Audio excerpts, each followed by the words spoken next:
Previously on 𝗟𝗂𝗲𝗋𝗄𝗏's Design and Making channel.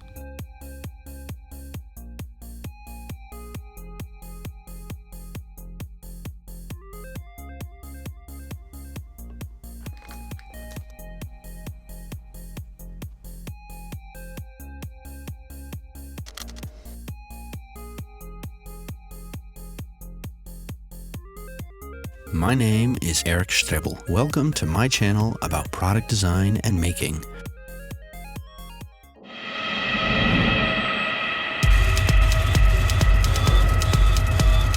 The time has finally come to take the two-part silicone molds apart and see how they turned out.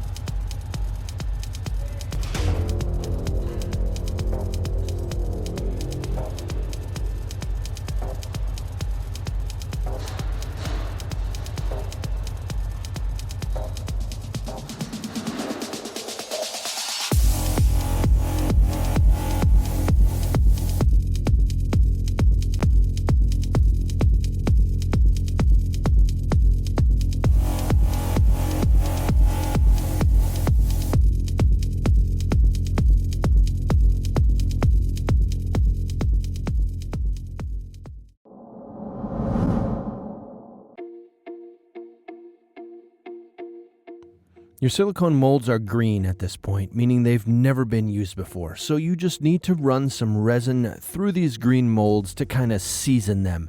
The first parts are always junk.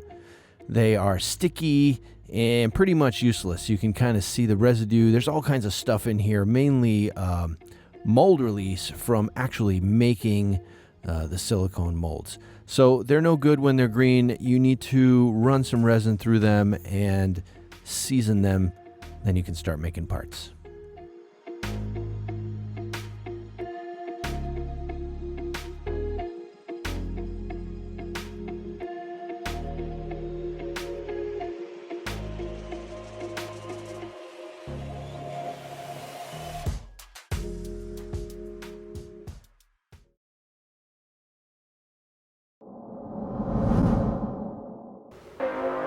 Mixing up 6.5 grams of resin to 6.1 parts hardener. I'm mixing up very small amounts of resin, and this is a tinted or dyed resin, and I will cover dyeing the resin later on in the video. Mix them together, stir them up really good, and we're going to pop them into the vacuum tank. We're going to draw a vacuum on it, and we're going to pull as much air out of it as we can. We're going to use a syringe, and we're going to suck up the resin into the syringe so we can inject it into the molds. And here I am pre-soaking the molds in some of the tough spots that have a lot of detail, and this is to ensure that I don't have any bad parts, because I have to make a lot of parts and I don't want to have any rejects. So putting in a little bit of resin mixture into half of the mold, closing it, putting in my straws so that I can inject through those straws into the silicone molds. Get a good seal, not too hard, nice and slow. You'll see the resin come out of the holes, the vent holes, and into the pressure tank it goes. And you want to do this as quickly as possible, particularly in a high humidity area. And this pressure tank prevents those bubbles from forming so that you get a good quality part. Pressurize my pressure tank to 60 pounds and we add some heat. Several hours later, we let that out and have videos about building this pressure tank as well, and I will link to those as well.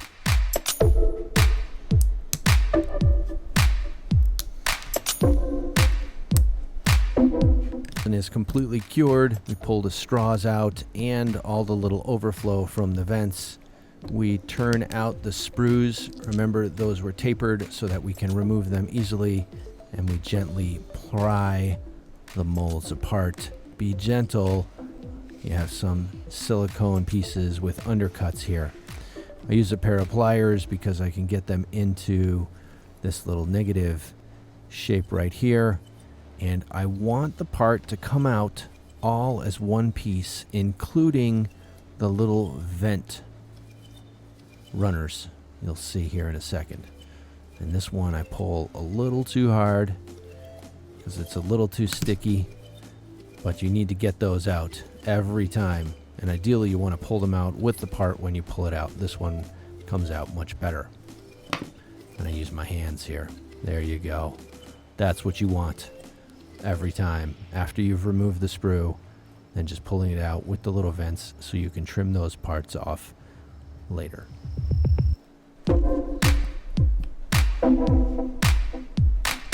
You want to be gentle when you're taking these things apart. I have to make a lot of parts.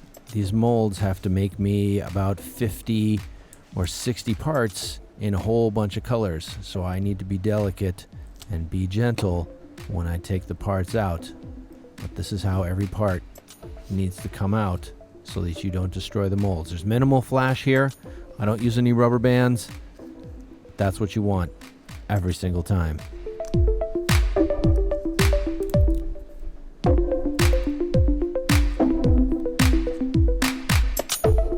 Here's the black parts for this project, the 10 cannons that I just unloaded, and then 10 sets of those arms in the bag in the back.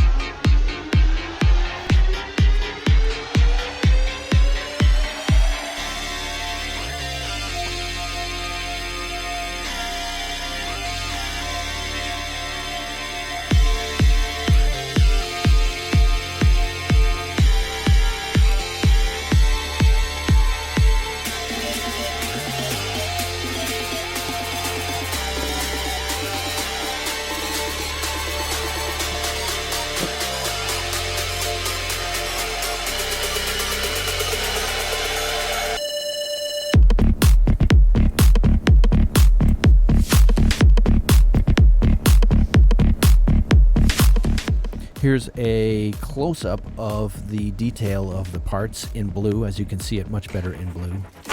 10 parts of the cannons in blue. We matched it to a color Pantone, and 10 sets of these arms as well. So here's an example of a part with the same resin that was not pressure cast. So this is the little excess that is left inside the syringe, and you can see all the little bubbles that form in the resin from the humidity in the air. They're basically reacting to the moisture in the air. This is the difference between a successful part and an unsuccessful junky part.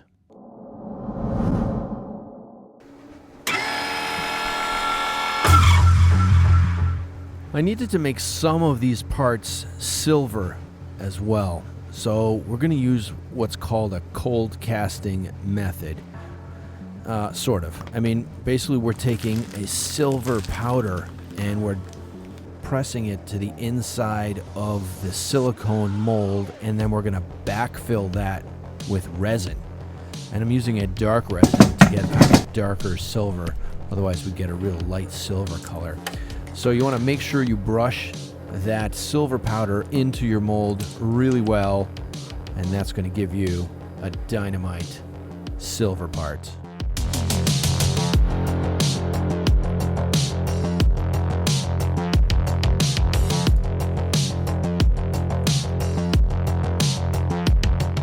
Note that I've coated both sides of the mold so that I have black not visible on the back side, meaning I have silver, and you can see the little vents are black basically because I don't put any stuff in there. So this gives you a silver part that's silver on both sides. So let's talk a little bit about what makes these molds work and how they work. So when we laser cut this ring right here, and it encompasses the part 360 degrees, this becomes the lock. This is our key, so that you can only put it together in one way, and it then seals the molds together. The resin cannot get over, down, and back up across this key.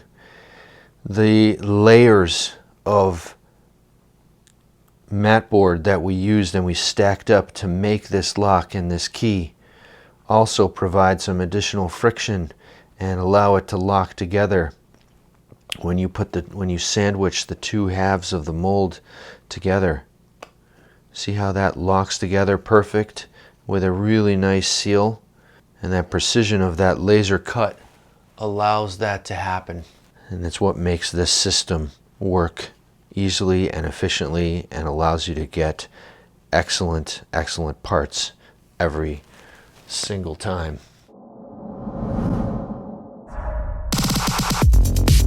All right, so I measure out about 100 milliliters of each resin, and I'm gonna tint my resin here. The hardener I'm just gonna leave the way it is. So first I mix up my colorant to the color that I want, and I add it to the resin, and here I'm adding some additional green and some additional black because I need to overcome the whiteness of the white resin. And you're saying, well, just use clear resin. Why aren't you using clear resin? Well, I'll tell you why. I have a whole bunch of opaque resin left over from a project, and I need to use it up before it goes bad. So this project gets opaque resin, but you certainly could use a clear resin, right? I'm using what I had laying around. The goal here is that we want to add enough pigment to overcome the whiteness of the resin. And by adding enough pigment in there to overcome that, I'm able to do that. You have to be careful so that you don't mess up the ratio of the resin, but it's totally doable, and you can color match whatever color you want, even though the resin is an opaque white. All right, here are the 20 parts in green that we matched to this Pantone color. It turned out pretty good. Make sure you give the video a thumbs up, and don't forget to subscribe if you haven't already done so. Don't forget to follow me on social media. I'm on Facebook, Twitter, and Instagram.